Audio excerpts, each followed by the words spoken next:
Something that I've observed over time making these videos is that usually, well, first of all, it's very difficult to predict whether a video is going to do well or not. And quite often, I think I've figured it out, and then I make the next video thinking this is it, I've cracked it, this video is going to do well, and it never does. And so, you know, it's led me to believe it's almost a little bit like fishing. You just kind of throw something out there and see if anything bites. However, having said that, an observation that I've made is that usually, not always, but a lot of the time, the videos that do the best are the ones that I expect will do the worst, or the ones that I'm maybe not so comfortable about, or the ones I'm a little bit nervous about posting, the ones that are a little bit riskier for me personally.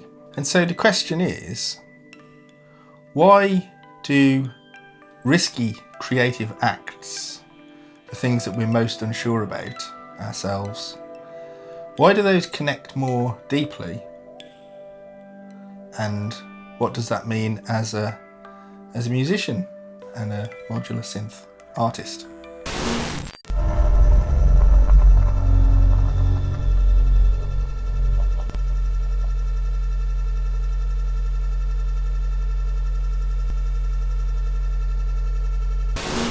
Hello and welcome to this video. So if you've not watched one of my videos before, my name is Richard and I make videos about music and creativity and modular synth, which is that thing there. So this video today, I'm going to talk about taking risks, creatively taking risks, and what that means as a musician or an artist or somebody making videos.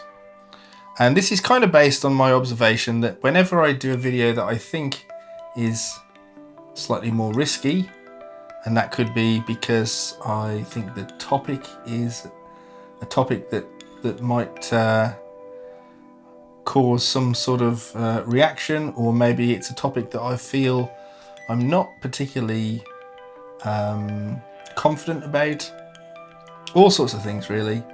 But whenever I do a video that is potentially a little bit more risky, that's usually a video that does better. And so I'm kind of questioning why that is. And I suppose it's probably a fairly well accepted idea that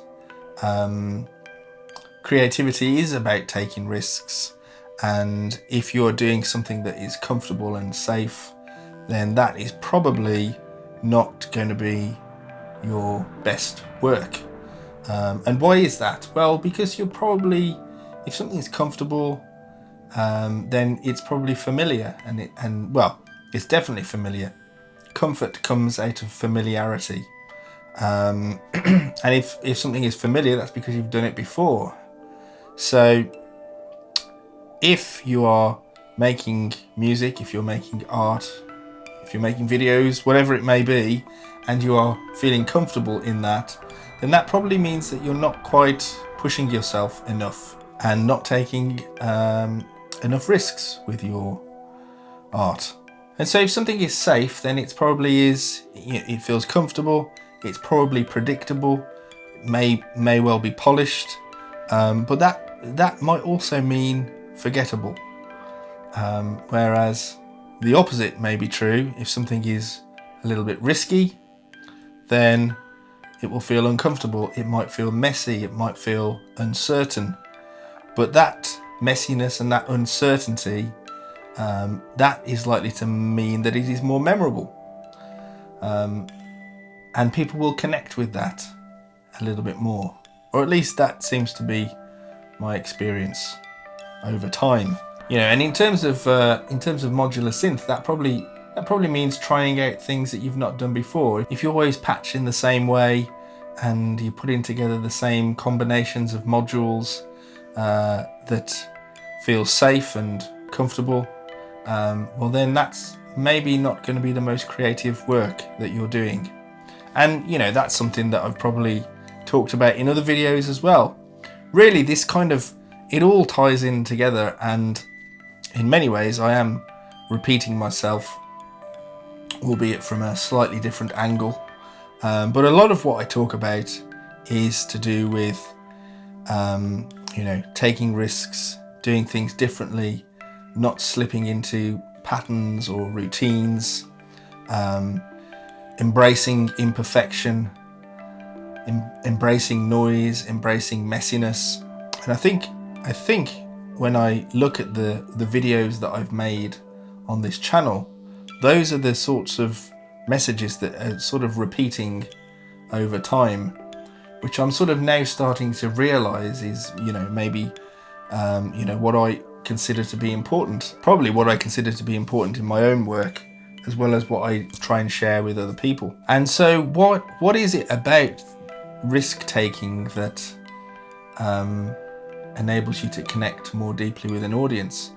And I guess it's showing some level of vulnerability. When you share something that you are unsure about, then the audience probably senses some level of honesty there, or some realism to what you're doing.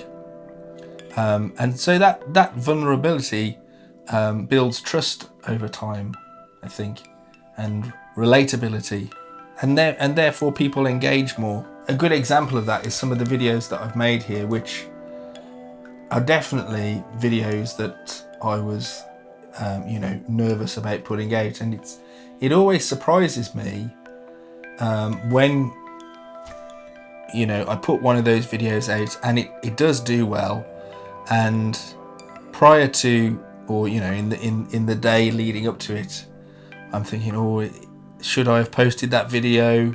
Should I have talked about that particular topic? What if people react badly? What if people unsubscribe from the channel, etc, etc, etc? And then you watch the first few you know, view numbers come in, and you think, oh, there's not many people watching this video. Is it going to be a flop? And then usually something happens, and the numbers start to go up, and you get a little tingle inside as you realise that, oh, actually people are interested in this. They're responding to this video.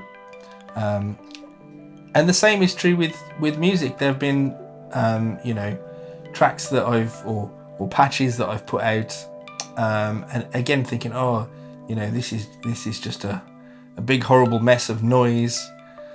People are not going to like this, and inevitably you do get the occasional negative comment, but you also get a lot of positive comments, and that's you know, that generates a good feeling inside, which ultimately I guess is why people continue to do things and create stuff and so on. Of course, the other aspect to taking risks is something which I see a lot of people do from time to time, which is to kind of sort of avoid repetition through reinvention. And of course, many artists over time, Bowie, Bjork, Radiohead, to think of a few, Madonna maybe, have kind of reinvented themselves. Some maybe reinvented themselves multiple times in order to, you know, stave off stagnation. And of course, you know, every time a band or an artist reinvents themselves, it is a huge risk, and it is a risk of alienating their existing fan base or existing audience, who really just want the same thing over and over again. But the reward, of course, may be even greater. It may be breaking new ground and staying alive as an artist. I think Radiohead is probably a really great example of that. I'm a big Radiohead fan. I know a lot of people don't like Radiohead, but there's a lot of people that do like Radiohead as well, and that probably is the the nature of a band as big as Radiohead. And, you know, the Kid A Amnesiac era, where Radiohead really did sort of reinvent themselves, was kind of polarizing, I think, for a lot of fans that were really didn't like what they were doing. So it was a huge risk for them, but it paid off, I would say, and it moved them on to be a greater band than they would have been if they just stayed doing the same thing over and over again. Having said that, you can listen to their earlier albums and you can definitely hear the direction that they were going in with Kid A and Amnesiac, and then they kind of come back a little bit with some of the later albums anyway, and sort of shy away from, well, not necessarily shy away, but bring back some of the earlier influences in some of the later work. But anyway, going off on a bit of a Radiohead tangent now.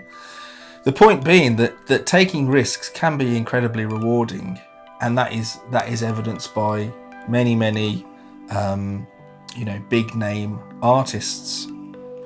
And the contrast of that is probably artists that have not taken so many risks, or not as big a risk, and have either stagnated or sort of become caricatures or jokes of themselves.